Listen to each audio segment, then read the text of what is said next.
فتح مکہ کے بعد مسلمان دنیا کی تیسری بڑی طاقت بن کر ابھرے، جنہوں نے بہت جلد دو عالمی طاقتوں پرشین اور رومنز کے پرخشے اڑا کے رکھ دی۔ مکہ کو فتح کرنے سے 2 سال پہلے مسلمانوں اور اہل مکہ کے درمیان ٹریٹی آف حدیبیہ سائن ہوا تھا۔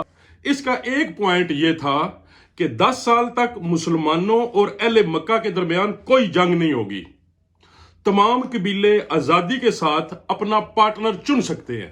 مکہ کے آس پاس رہنے والے 2 قبیلے بنو بکر اور بنو خزا بہت پرانے ایک دوسرے کے دشمن چلے آ رہے تھے۔ بنو بکر کی نظر میں مسلمان ایک کمزور پارٹی تھے، انہوں نے اہل قریش کے ساتھ اور بنو خزا مسلمانوں کے ساتھ شامل ہو گئے۔ اس کے بعد مسلمانوں کو ٹائم مل گیا، انہوں نے تھوڑے عرصے بعد عربوں کا انتہائی پاورفل اور امیر ترین قلعہ خیبر کو فتح کیا اور دنیا کی دوسری بڑی سپر پاور رومنز کو موتا کے میدان میں ناکو چنے چبوا دیے۔ اب حالات یکسر تبدیل ہونا شروع ہو گئے۔ اہل قریش کمزور پارٹی اور وہ ہر وقت اس کوشش میں لگے رہتے تھے کہ کسی طرح یہ معاہدہ ٹوٹ نہ جائے، لیکن بنو بکر نے رات کی تاریکی میں نوفل بن معاویہ کی قیادت میں بنو خزا پر حملہ کر کے بہت زیادہ جانی نقصان کر دیا۔ بنو خزا کا امبیسڈر عمر بن سالم مدینہ شریف مدد لینے کے لیے پہنچا۔ آپ صلی اللہ علیہ وآلہ وسلم نے فرمایا، عمر تیری مدد فرما دی گئی۔ اہل مکہ کو جب اس بات کا پتہ چلا تو وہ بہت زیادہ ڈر گئے اور ابو سفیان جو مکہ والوں کا چیف تھا فوری طور پہ مدینہ شریف پہنچا اور آپ صلی اللہ علیہ وسلم کے گھر گیا ہے، کیونکہ ابو سفیان کی بیٹی حضرت ام حبیبہ رضی اللہ تعالی عنہا آپ صلی اللہ علیہ وآلہ وسلم کی بیوی تھی۔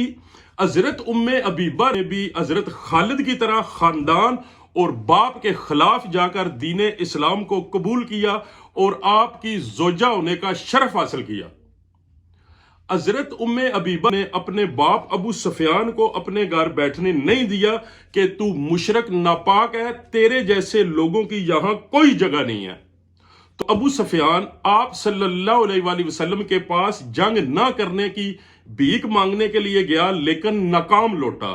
پھر حضرت عمر، حضرت ابو بکر صدیق اور حضرت علی رضی اللہ تعالیٰ عنہ کے پاس بھی بھیک مانگنے کے لیے گیا، لیکن ناکام ہوا۔ مکہ پہنچ کر اس نے بتا دیا کہ اب ہمیں کوئی طاقت بچا نہیں سکتی، معاہدہ ختم ہو چکا ہے۔ مدینہ شریف میں مسلمانوں نے جنگ کی زور و شور تیاریاں کرنی شروع کر دی۔ آپ صلی اللہ علیہ وآلہ وسلم نے عربوں کو کنفیوز کرنے کے لیے ایک چھوٹا لشکر حضرت قتادہ رضی اللہ تعالی عنہ کی قیادت میں رومنز کی طرف بھیجا تاکہ لوگوں کو لگے مسلمان رومنز پر حملہ کرنے والے ہیں۔ لیکن آپ کے انتہائی قابل اعتماد ساتھی عاتب نے مکہ کی سارا نامی عورت کو ایک لیٹر دیا کہ آپ صلی اللہ علیہ وآلہ وسلم مکہ پر حملہ کرنے والے ہیں۔ اللہ تعالیٰ نے آپ صلی اللہ علیہ وآلہ وسلم کو فوری طور پہ بتا دیا۔ آپ صلی اللہ علیہ وآلہ وسلم نے حضرت علی، حضرت زبیر اور حضرت مقداد رضی اللہ تعالیٰ عنہ کو حکم دیا، روز خاک کے مقام پہ کالے رنگ کی سارا نامی خاتون ملے گی، اس سے وہ لیٹر واپس لے لیں، اگر وہ لیٹر نہ دے تو اس کا کام تمام کر دے۔ حضرت علی رضی اللہ تعالیٰ عنہ نے اس عورت کو کہا تیرے پاس لیٹر ہے، وہ لیٹر مجھے دے دو۔ اس نے کہا میرے پاس کوئی لیٹر ویٹر نہیں ہے۔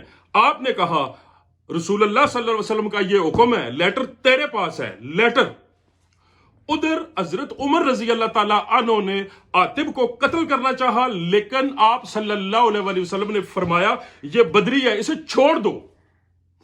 آپ صلی اللہ علیہ وآلہ وسلم کا انٹیلیجنس کا سسٹم اتنا پاورفل تھا کہ مکہ والوں کو پتہ ہی نہیں چلا اور آپ 10,000 کا لشکر لے کر مکہ کو چاروں طرف سے گھیر لیا۔ ناظرین، اس مکہ کو جہاں سے کچھ عرصہ پہلے آپ صلی اللہ علیہ وآلہ وسلم ایک ساتھی حضرت ابو بکر صدیق رضی اللہ تعالیٰ عنہ کے ساتھ مکہ کو چھوڑ کر مدینہ آ گئے، اس کے کچھ عرصہ بعد ابو سفیان نے 10,000 کا لشکر لے کر مدینہ شریف کو تباہ و برباد کرنے کے لیے آیا، لیکن وہ ناکام لوٹا۔ اب مسلمان 10,000 کا لشکر لے کر مکہ پر حملہ آور ہوئے ہیں، تو آپ صلی اللہ علیہ وسلم نے مسلمانوں کو حکم دیا مکہ والوں کو ڈرانے کے لیے اپنے خیموں کے باہر کھانا بنانے کے لیے آگ جلائی جائے۔ اہل مکہ نے جب آگ ہی آگ دیکھی تو ان کے حوصلے ٹوٹ گئے، ان کے چیف ابو سفیان بھی ہار مان گیا اور آپ صلی اللہ علیہ وسلم کے پاس آیا۔ آپ صلی اللہ علیہ وسلم نے فرمایا، ابو سفیان کیا اب بھی وقت نہیں آیا کہ تم پہچان لو میں اللہ کا رسول ہوں؟ اس نے کہا میرے دل میں ابھی بھی کوئی شک ہے، لیکن اس نے اسلام کو قبول کر لیا۔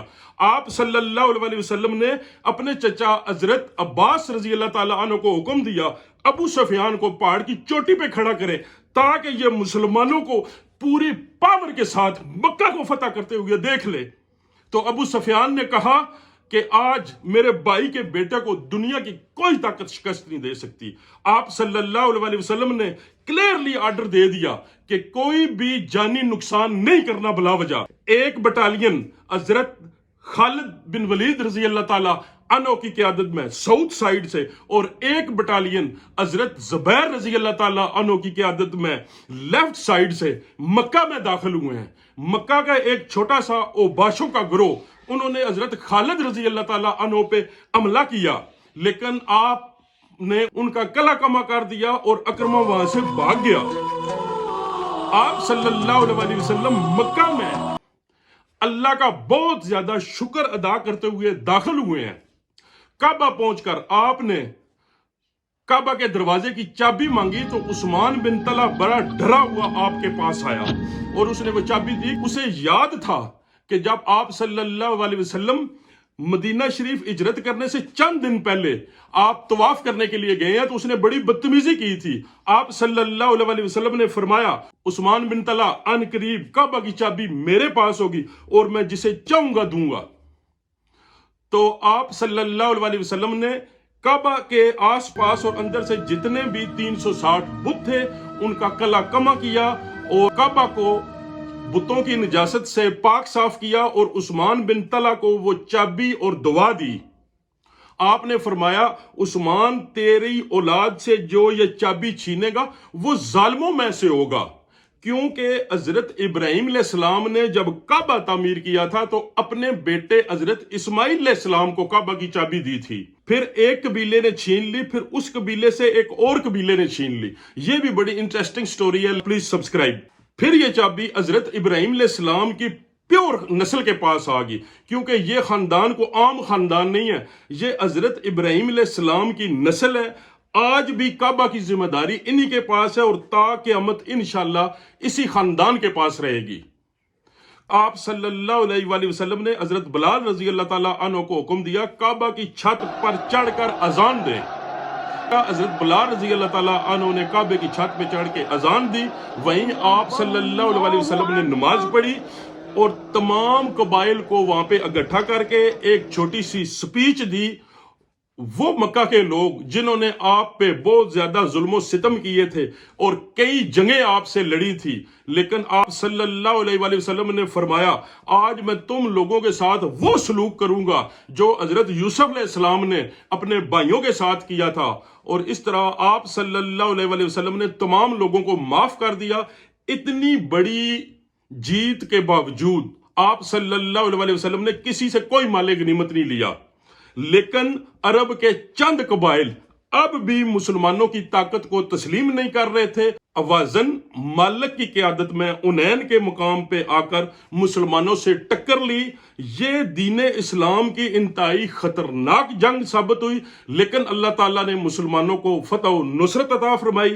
اس طرح آپ صلی اللہ علیہ وسلم نے مکہ کو ایک ہولی سٹی ڈکلیئر کرنے کے بعد مدینہ شریف تشریف لے کر گئے ہیں۔ اس وقت تک دین اسلام دنیا کی تیسری سپر پاور بن چکی تھی۔